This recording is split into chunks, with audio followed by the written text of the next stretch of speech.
Hello everyone, this is Preetha with 5 minutes of authenticity, and we are continuing with our discussions on mindsets in March. Today I want you to think about some scenarios that I'm going to narrate before you. They all have something in common. Imagine where two colleagues are constantly butting heads in a meeting, and it's always an us versus them until one of them decides to say or think that, what if I could learn something from this person? Next, think about an individual who has a problem with procrastination. They put things off. And then one day decides that, you know what, I will just commit to doing 5 minutes of focused work every day, whatever it is, but I am not going to get myself distracted for 5 minutes, and I'm just going to focus on this one thing and get it done. It could be as simple as making their bed, or it could be as simple as putting the clothes from the hamper into the washing machine, something small. All right, next scenario. Think about any relationship, parental, romantic, filial, work relationship, doesn't matter. Think about what happens when one of the individuals starts to say thank you for a very small task that this other person is doing.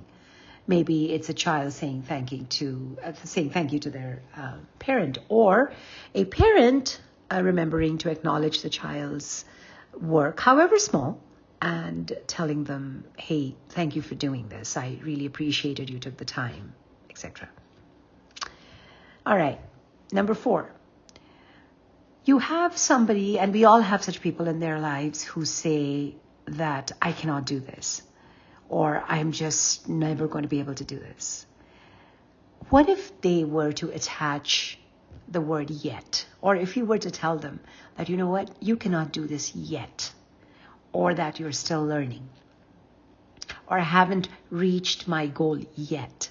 The simple yet makes it from a point of complete negation of not being able to do something to a very viable work in progress of something that can be done. Okay? Finally, one more scenario. You often have people in a workplace that have leaders who are in leadership positions, and you got to do X, Y, Z. People listening to him or her take it as, okay, that's how it's done. They're giving us the orders. We'll do this. What if this leader were to say, what do you think we should do? What if a manager started a team meeting saying, you know what, today, so-and-so, you lead the team, you lead us. I'm not going to lead this meeting. Or what do you think should be the solution? Now, these 5 scenarios that I mentioned are very, very simple, commonplace, practical, very relatable examples of what I like to call the torque effect. When you are young and you learn physics, if you're like me, you don't like it very much, but some concepts stay. So if you try to push a door at the hinge, it'll move. Actually, it'll probably not move at all. But if you just moved it very tiny bit near the door handle, the whole door will swing very easily. So these little behaviors that I mentioned, or the little changes in the mindset that I mentioned, are exactly like that torque effect. A tiny pivot of behavior can lead to remarkable changes in the outcome. Think about each of these scenarios of saying a thank you, making small habit changes, reframing something from us versus them to looking at things together, expressing tiny bits of gratitude. And then the biggest one that I love is, I am not there yet.